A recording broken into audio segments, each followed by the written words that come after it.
ಅಯ್ಯೋ ಕಂದಮ್ಮಗಳ ವಿಶೇಷ ಕಾರ್ಯಕ್ರಮವನ್ನು ಮುಂದುವರಿಸ್ತಾ ಹೋಗ್ತಾ ಇದ್ದೀವಿ. ಇನ್ನು ಪೋಷಕರೇ, ನೀವು ಕೂಡ ನಿಮ್ಮ ಮಕ್ಕಳಲ್ಲಿ ಈ ಒಂದು ಆಟಿಸಮ್ ಕಾಯಿಲೆ ಏನಾದರೂ ಕಂಡು ಬಂದಿದ್ರೆ ಚಿಕಿತ್ಸೆಯನ್ನು ಕೊಡಿಸ್ತಾ ಇದ್ರೂ ಕೂಡ ಮಕ್ಕಳಲ್ಲಿ ಬದಲಾವಣೆ ಆಗಲಿಲ್ಲ, ಯಾಕೆ ಆಗ್ತಾ ಇಲ್ಲ ಅಂದರೆ ನಿಮ್ಮ ಮಕ್ಕಳಲ್ಲಿ ಬೇರೆ ಯಾವುದೇ ರೀತಿಯಾದಂತಹ ಆಕ್ಟಿವಿಟೀಸ್ ಇದ್ರೂ ಕೂಡ ಅದು ಆಟಿಸಮ್ಮೇ ಅಂತ ಯಾಕೆ ನಾವು ಕರಿತೀವಿ, ಆಟಿಸಮ್ಮೇ ಅಂತ ನಾವು ಯಾಕೆ ಡಿಸೈಡ್ ಮಾಡಿಬಿಡ್ತೀವಿ, ಅಥವಾ ಬೇರೆ ಏನಾದರೂ ಕಾಯಿಲೆಗಳಿದೆಯಾ ಅನ್ನುವಂತಹ ಗೊಂದಲಗಳು ಕೂಡ ಇದ್ದೇ ಇರುತ್ತೆ ಪೋಷಕರಲ್ಲಿ. ನೀವು ಕೂಡ ಕರೆ ಮಾಡಿ, ಸ್ಕ್ರೀನ್ ಮೇಲೆ ನಂಬರ್ ಡಿಸ್ಪ್ಲೇ ಆಗ್ತಾ ಇದೆ, ಆ ನಂಬರ್ಗೆ ಕರೆ ಮಾಡಿ ನಿಮ್ಮ ಮಕ್ಕಳು ಯಾವ ರೀತಿಯಾದಂತಹ ತೊಂದರೆಯನ್ನು ಅನುಭವಿಸ್ತಾ ಇದ್ದಾರೆ ಅಂತ ಹೇಳಿ ಡಾಕ್ಟರ್ ಬಳಿ ಶೇರ್ ಮಾಡ್ಕೊಳ್ಳಿ. ಸೊ ಹಾಗಾಗಿ ಆ ಶೇರ್ ಮಾಡ್ಕೊಂಡಂತಹ ಸಂದರ್ಭದಲ್ಲಿ ನಿಮ್ಗೆ ಗೊತ್ತಾಗುತ್ತೆ ಏನಾಗ್ತಾ ಇದೆ ಮಕ್ಕಳಲ್ಲಿ ಅಂತ ಹೇಳಿ. ಇನ್ನು ಮನೋ ತಜ್ಞರನ್ನು ನಾವು ಮಾತನಾಡಿಸ್ತಾ ಹೋಗೋಣ. ಮೇಡಮ್, ನೀವು ಈಗಾಗಲೇ ಹೇಳ್ತಾ ಇದ್ರಿ, ಒಂದು ಎಕ್ಸಾಂಪಲ್ ಕೂಡ ಕೊಟ್ರಿ, ಅಂದರೆ ನಾವು ಯಾವ ರೀತಿಯಾಗಿ ನಡೆದುಕೊಳ್ತೀವೋ ಆ ರೀತಿಯಾಗಿ ನಮ್ಮನ್ನ ಮಕ್ಕಳುಗಳು ಫಾಲೋ ಮಾಡ್ತಾರೆ ಅಂತ ಹೇಳ್ತಾ ಇದ್ರಿ. ಇತ್ತೀಚಿನ ದಿನಗಳಲ್ಲಿ ನಾವು ಕೂಡ ಗಮನಿಸ್ತಾ ಇದ್ದೀವಿ, ಎಲ್ಲೋ ಒಂದು ಕಡೆ ಆಟಿಸಮ್ ಕಾಯಿಲೆಗೆ ಸ್ಕೂಲು ಕೂಡ ಒಂದು ಕಡೆ ನೇರ ಹೊಣೆ ಆಗ್ತಾ ಇದೆ ಅನ್ನುವಂತಹ ಮಾತುಗಳು, ಆರೋಪಗಳು ಕೂಡ ಕೇಳಿ ಬರ್ತಾ ಇದೆ. ನೀವು ಪುಟ್ಟ ಮಕ್ಕಳ ಬಗ್ಗೆ ಹೇಳಿದ್ರಿ, ಸ್ವಲ್ಪ ಗ್ರೋನ್ ಅಪ್ ಆಗಿರೋ ಮಕ್ಕಳ ಬಗ್ಗೆ ಹೇಳ್ತಾ ಹೋಗೋದಾದ್ರೆ. ಎಲ್ಲ ಏಜ್ ಗ್ರೂಪ್ನಲ್ಲೂ ಇರ್ತಾರೆ, ಇದೇ ಮಕ್ಕಳು ಬೆಳೀತಾರೆ. ಅವರು ಶ್ಯಾಡೋ ಟೀಚರ್ ಇದ್ದರೆ ತುಂಬ ಇಂಪ್ರೂವ್ ಆಗ್ತಾರೆ. ನಾನು ಹೇಳ್ದಂಗೆ ಇಲ್ಲದೇ ಇತ್ತು ಅಂದಾಗ ಅಫ್ಕೋರ್ಸ್ ಲೈಕ್ ಹೌ ನನ್ನ ಸಹ ಜ್ಞಾನಿ ಹೇಳಿದ್ರು, ಡೆಫಿನೆಟಾಗಿ ಸ್ಕೂಲ್ಸಲ್ಲಿ ಅವರು ವೈಲೆಂಟ್ ಆಗ್ತಾರೆ, ಗಲಾಟೆ ಮಾಡ್ತಾರೆ, ದೇ ಗೆಟ್ ಬ್ರ್ಯಾಂಡೆಡ್. ಈ ವ್ಯಕ್ತಿನೇ ಯಾವುದೇ ಬೇರೆ ಗಲಾಟೆ ಇದ್ರೂ ಈ ವ್ಯಕ್ತಿ ಮೇಲೆ ಹೋಗುತ್ತೆ. ಸೊ ಅದರಿಂದ ಡಿಸ್ರೆಸ್ಪೆಕ್ಟ್ ಮಗುಗಾಗತ್ತೆ, ಅವ್ಳು ಸೆಲ್ಫ್ ರೆಸ್ಪೆಕ್ಟ್ ಕಳ್ಕೊಳ್ಳುತ್ತೆ. ಆಗ್ಬಿಟ್ಟಾಗಂತೂ ಒಂದು ಮೊಂಡತನಕ್ಕೆ ಬೀಳುತ್ತೆ. ಸೊ ನಾನು anyway I am branded, so ನಾನು ಮಾಡೋಣ, ಇದನ್ನೆಲ್ಲ ತಿರ್ಗಾ ರಿಪೀಟ್ ಮಾಡೋಣ, ಇನ್ನೂ ಮಾಡೋಣ. ಸೊ ಆ ಥರ ಆಗುತ್ತೆ. ಇನ್ನೊಂದು, ಶಾಲೆಯಲ್ಲಿ 40 ಜನ ಇರ್ತಾರೆ. ಸೊ ಖಂಡಿತ ಎಲ್ಲರ ಮೇಲೂ ಅವರು ಕಾನ್ಸಂಟ್ರೇಷನ್ ಕೊಡೋದು ಕಷ್ಟ ಆಗುತ್ತೆ. ಬಟ್ ಒಂದೊಂದು ವ್ಯಕ್ತಿನೂ ಯುನೀಕ್ ಆ ಒಂದು ಕ್ಲಾಸ್ನಲ್ಲಿ ಅಂತ ನಾನು ಅಂದ್ಕೊಂಡಾಗ, every person I can definitely give about 2 minutes. ನನ್ನ ನಜರ್ ಅವ್ರ ಮೇಲೆ ಒಂದು 2 ನಿಮಿಷ ಅಂತೂ ಖಂಡಿತ ಹಾಕ್ಲಿಕ್ಕೆ ಸಾಧ್ಯ ಒಂದು ದಿನದಲ್ಲಿ. ಸೊ ಅದು ಮಾಡಿದಾಗ ಯಾರು ಸ್ವಲ್ಪ ವೀಕ್ ಆಗಿರ್ತಾರೆ ಅವ್ರಿಗೆ ನಾವು ಸ್ವಲ್ಪ ಎಕ್ಸ್ಟ್ರಾ ಅಟೆನ್ಷನ್ ಕೊಟ್ಟಾಗ ಡೆಫಿನೆಟಾಗಿ ಅವ್ರು ಇಂಪ್ರೂವ್ ಆಗ್ತಾರೆ. ಅವ್ರಿಗೇನಿಲ್ಲ, ಹೊಗಳಿಕೆ ಒಂದು pat, oh you are doing better than yesterday, ಇಷ್ಟು ಹೇಳಬೇಕು ಅಷ್ಟೇ. You are doing better than yesterday, you wrote it, oh this was so beautiful. ಖಂಡಿತ ಪ್ಯಾಂಪರ್ಗಿಂತನೂ just give appreciation. Yeah, that's about it. Oh you are doing lot better, ನೆನ್ನೆ ತುಂಬ ಗಲೀಜಾಗಿ ಬರ್ದಿದ್ದೆ, ಇವತ್ತು you have done it very neat. So ಆ ಥರ ಸ್ವಲ್ಪ ಎನ್ಕರೇಜ್ಮೆಂಟ್ ಸಿಕ್ಕರೆ ಖಂಡಿತ ಈ ಮಕ್ಕಳಲ್ಲೂ ತುಂಬ ಇಂಪ್ರೂವ್ಮೆಂಟ್ ನಾನು ನೋಡಿದ್ದೀನಿ. Of course like how my colleague shed, ಅವರು ಈ ಥರ ಕ್ರೌಡೆಡ್ ಪ್ಲೇಸಸ್ಸಲ್ಲಿ ತುಂಬ ಅನ್ಕಂಫರ್ಟಬಲ್ ಫೀಲ್ ಮಾಡ್ತಾರೆ ಆ್ಯಂಡ್ ಜೋರಾಗಿ ಕಿರ್ಚಿಬಿಡ್ತಾರೆ. So even if that person is like I mean what you say 21 year old ಅಂದ್ಕೊಳ್ಳಿ, ಕಾಲೇಜ್ಗೆ ಹೋಗ್ತಾ ಇರೋ ಹುಡುಗ, ಅವ್ನು ಸಡನ್ನಾಗಿ he went into the lift and lot of people were there in the lift. So ಜೋರಾಗಿ ಕಿರ್ಚಿಬಿಡ್ತಾನೆ. ಸೊ ಜನಕ್ಕೆ ಭಯ ಆಗೋಗುತ್ತೆ ಏನಾಯಿತು ಅಂತ. ಸೊ ಆ ಥರ ಆಗೋ ಚಾನ್ಸಸ್ ತುಂಬ ಇರುತ್ತೆ ಈ ಮಕ್ಕಳಲ್ಲಿ.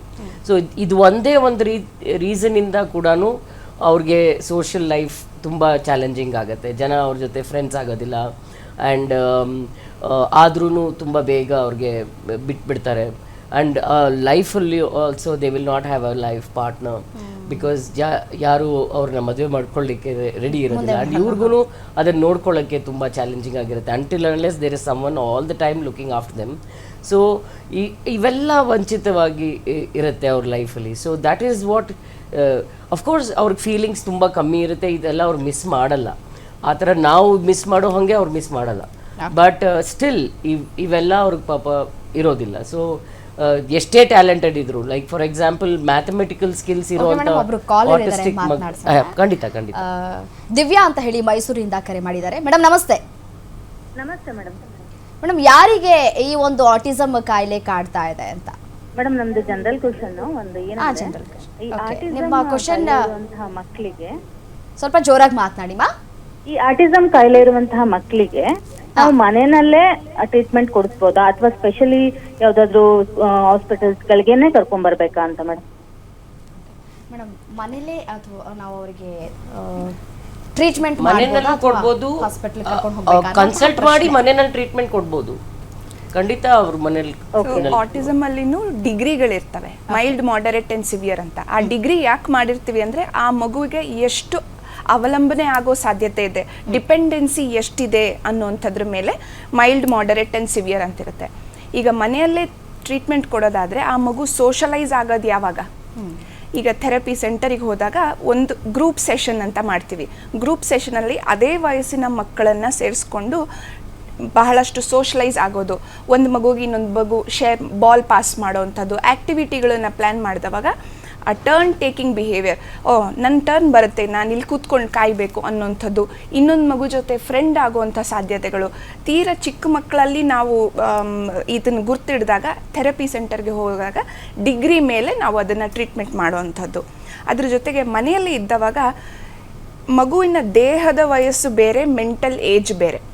ಸೊ ದೇಹಕ್ಕೆ 4 ವರ್ಷ ಆಗಿದ್ರೂ ಮಾತು, ಬುದ್ಧಿಗೆ ಎಷ್ಟು ವರ್ಷದಷ್ಟು ಮೆಚ್ಯೂರ್ ಆಗಿದೆ ಅಂತ ಅದು ತಂದೆ ತಾಯಿಗೆ ಗೊತ್ತಾಗೋದು ಹೇಗೆ? ಗೊತ್ತಾದ್ರೂ ಆ ವಯಸ್ಸಿನ ತಕ್ಕಾಗೆ ಆ್ಯಕ್ಟಿವಿಟೀಸ್ ಮಾಡಿಸೋದು ಹೇಗೆ ಗೊತ್ತಾಗ್ತದೆ. ಸೊ ನೀವು ಟ್ರೈನಿಂಗ್ ತೊಗೊಂಡು ಪ್ರಾಬಬ್ಲಿ ಮಾಡಬಹುದೇನೋ, ಆದರೆ ಅದು ಮೇನ್ಲಿ ಎಷ್ಟು ಡಿಗ್ರಿಯಲ್ಲಿ ಇದೆ. ಮೈಲ್ಡ್ ಆಗಿ ಸೈನ್ಸ್ ಮಾತ್ರ ಸ್ವಲ್ಪನೇ ಇರೋದು, ಸ್ವಲ್ಪ ಮೊಂಡುತನ ಮಾಡುವಂಥದ್ದು ಅಷ್ಟು ಮಾತ್ರ ಇದೆಯಾ? ಆಟಿಸಮ್ ನಿಜವಾಗ್ಲೂ ಇದೆಯೋ ಇಲ್ವೋ ಫಸ್ಟ್ ಆಫ್ ಆಲ್. ಅದರ ನಂತರ ಮೈಲ್ಡ್, ಮಾಡರೇಟ್ ಆ್ಯಂಡ್ ಸಿವಿಯರ್ ಇರೋ ಮಕ್ಕಳು ನಾನ್ ವರ್ಬಲ್ ಇರ್ತಾರೆ ಮೋಸ್ಟ್ಲಿ, ಅಂದರೆ ಮಾತೇ ಆಡದೇ ಇರೋಂಥ ಸಾಧ್ಯತೆ ಇರುತ್ತೆ.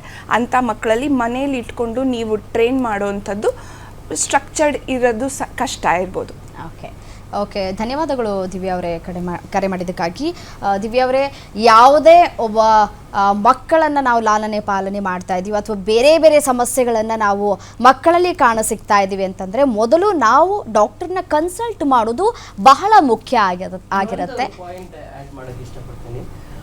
ಜನರಲಿ ಈ ಆಟಿಸ್ಟಿಕ್ ನಾವು ಐಡೆಂಟಿಫೈ ಮಾಡೋ ಮಕ್ಕಳು ಎಲ್ಲ ಪೇರೆಂಟ್ಸೂ ಸ್ವಲ್ಪ ಟ್ರೈನಿಂಗ್ ತೊಗೊಂಡೇ ಇರ್ತಾರೆ.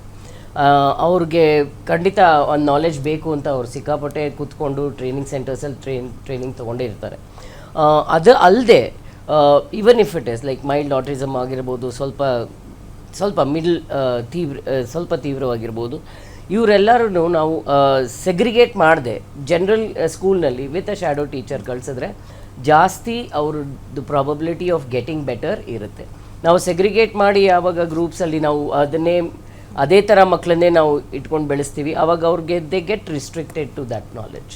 ಓಕೆ ಮೇಡಮ್, ಈ ಒಂದು ಆಟಿಸಮ್ ಕಾಯಿಲೆ ಬಗ್ಗೆ ಕಂಪ್ಲೀಟ್ ಆಗಿ ಮಾಹಿತಿಯನ್ನು ತಿಳಿಸ್ಕೊಟ್ರಿ. ತಮ್ಮಿಬ್ಬರಿಗೂ ಕೂಡ ಧನ್ಯವಾದಗಳು. ಇನ್ನು ಪೋಷಕರು, ನೀವು ಕೂಡ ಮಕ್ಕಳಲ್ಲಿ ಯಾಕೆ ಈ ಸಮಸ್ಯೆ ಬರ್ತಾ ಇದೆ, ಆಟಿಸಮ್ ಅನ್ನುವಂತಹ ಸಮಸ್ಯೆ ಯಾಕೆ ಬರ್ತಾ ಇದೆ, ಪೋಷಕರು ಎಲ್ಲಿ ಎಡುತ್ತಾ ಇದ್ದಾರೆ ಅನ್ನೋದರ ಕುರಿತು ನೀವೊಂದಷ್ಟು ಅನಿಸಿಕೆಗಳನ್ನು ಕೂಡ ಹಂಚ್ಕೊಂಡ್ರಿ. ತಮ್ಮೆಲ್ಲರಿಗೂ ಕೂಡ ಧನ್ಯವಾದ. Thank you so much.